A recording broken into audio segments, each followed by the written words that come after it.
Rinato Maheshanaha Sarvakarana-karanam Sarvakarta-vijayate Sarvatma-kataya-stita.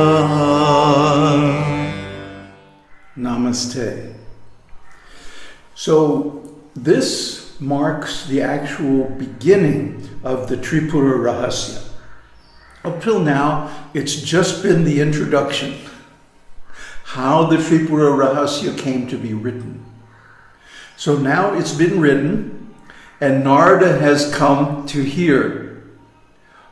So how does he begin?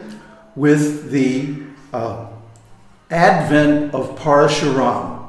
Parashurama is a very important figure in the history of Tripura Rahasya because as the guru of Haritayana, he revealed all the secrets, and that led to him getting the boons from Brahma and Narada to actually be able to write the epic. So the first thing he does is describe the descendants, or the, what is it? No. The antecedents of Parashurama and how he came into the world. So, the way it starts is, there was a son of Brahma, another son of Brahma besides Narada, and his name was Bhrigu. And Bhrigu is also a great sage, one of the 12 great sages of the universe. So his son was named Chyavana. And Chyavana was a wonderful, powerful sage, like Brahma himself. But he lived on earth. So he married Sukanya. And Chyavana was so powerful, he conquered Indra and gave the Soma offerings instead of to Indra, to the Ashvinis. These are all linked stories with Mahabharata and other Puranas. We won't go into too much detail because it's so complicated. That's why, one reason why I think these stories could not have been made up, because they're so unlikely and so complicated, just like real life, that nobody could possibly dream this stuff up. Okay, so then Chyavana begat Richika. Richika was equal to Chyavana in prowess, and he married Gadi, Gadi's daughter, who is not named here. So she wanted a warrior brother as well as a Brahmin son. So Richika, with his mystical powers, prepared 2 offerings, which are translated here puddings, but that's not correct. Actually, it's a long process to generate, by means of mantras and so on, these offerings of sweet rice. And this is still done today. When a woman desires a child, some sweet rice is made. Now this sounds very simple, right? Well, it's not. The rice, first of all, has to be dry roasted until it becomes just a little bit white in color. Just a tiny bit brown and dried out. And then it's mixed with a little powdered black pepper and edible camphor. This is not the ordinary camphor you buy in the store, but this is the essence of eucalyptus, which is condensed and turns solid. So when those are mixed together, then cooked in milk until the whole thing becomes very thick, it has a wonderful taste, really otherworldly taste. And this is offered to, guess who? Tripura, in one of her forms, usually Kamadevi. because Kamadevi is the one who gives all desires. So then he prepared 2 of these, one to get the warrior son and one to get the Brahmana's son. And he gave to his wife and her mother. But the mother made some trick and switched them. So she got the one for the Brahmana's son, and the wife got the one for the warrior. And so the warrior son was born to Richika's wife, and he became not Parashurama, but his father Jamadagni. Now, Jamadagni literally means all-consuming fire, the fire at the end of the universe, when everything is destroyed, is called Jamadagni. So Jamadagni was a great Brahmin. These are all Brahmins. Even though they sometimes act as warriors, their nature is Brahminical. And in those days, caste was not determined by birth. As Krishna says in Bhagavad Gita, Chatur Varnyam Maya Shrishtam Guna Karma Vibhagasa. I distinguish these 4 castes by the qualities, guna, and their work, karma. Not by birth. He doesn't say Janma Jati Vibhagasa. He says Guna Karma Vibhagasa. So the caste system by birth is a concoction. Don't believe in it. Rather, take stock of an individual's character, their qualities, and their work. That should determine their varna, or occupation. Now, so let's see. Jamadagni became very, very well versed in the Vedas. So much so, in fact, that he learned the science of weapons independently without any help. I think this is the only instance known of someone learning the science of Vedic weapons without a guru. So, let's see. He married Renuka.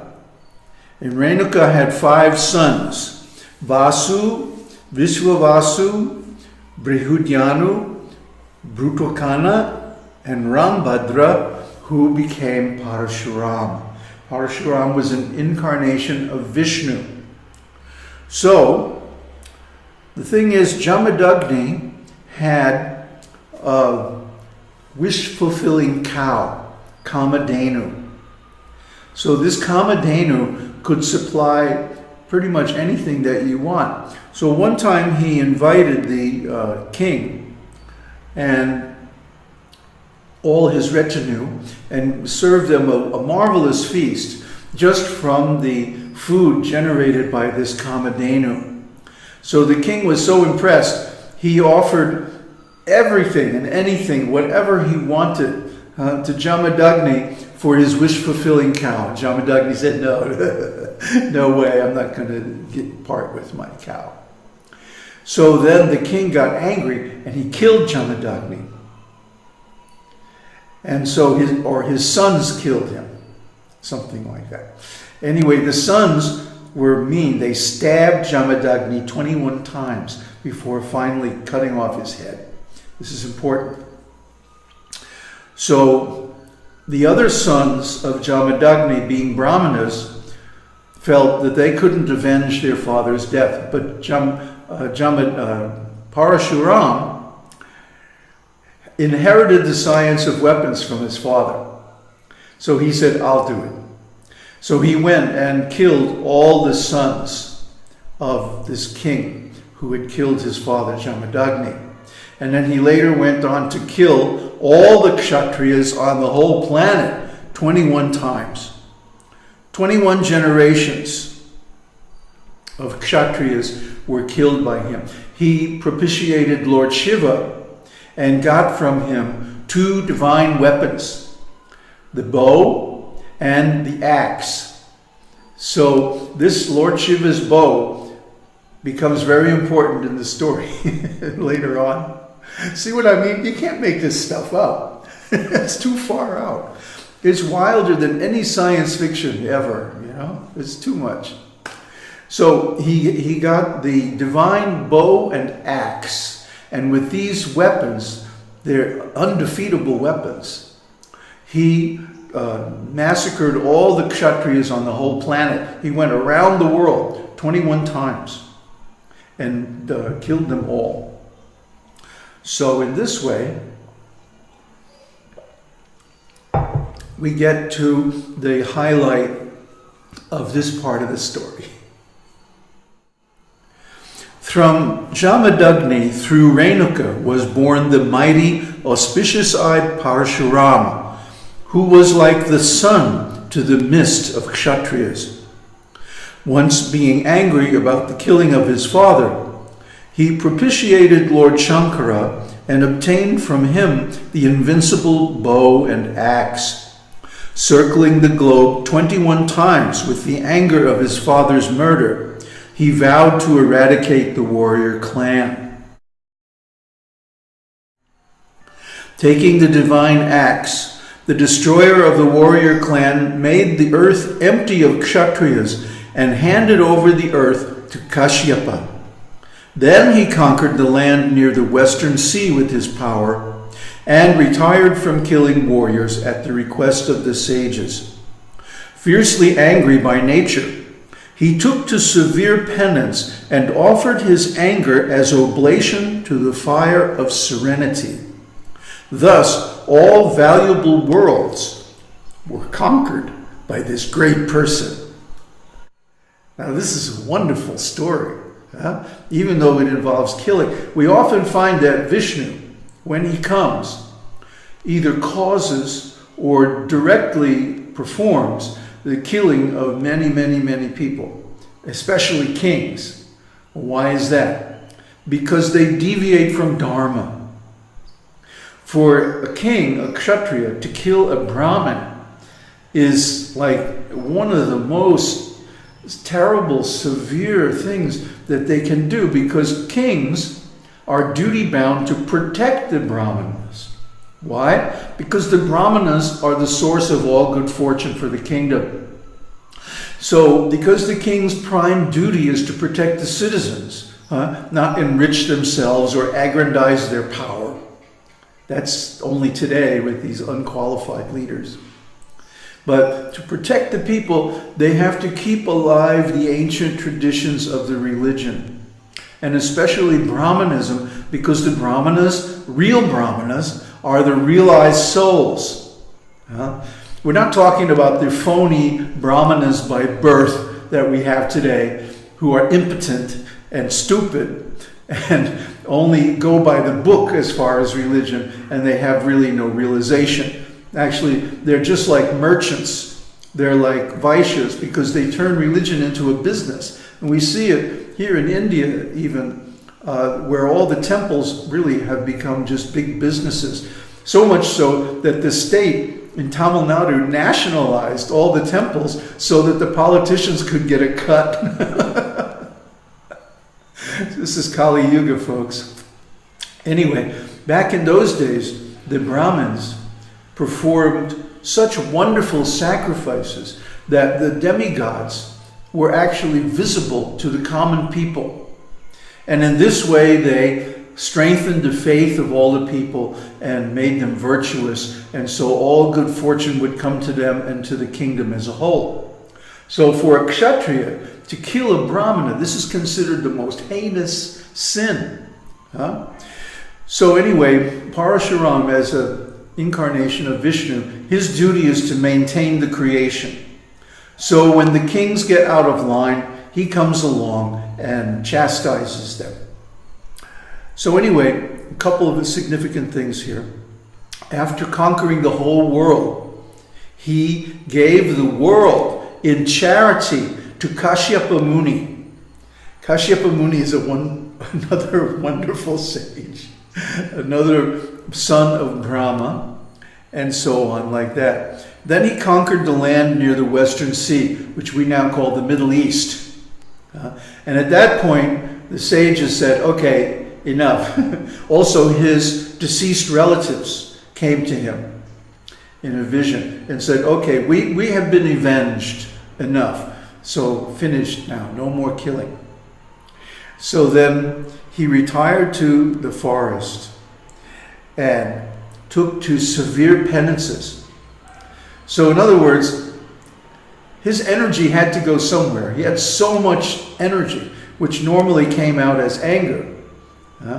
So now instead of going around killing people, he left the bow of Shiva. He kept only the axe. And then he went into the forest and began severe penances and austerities for the satisfaction of the Lord.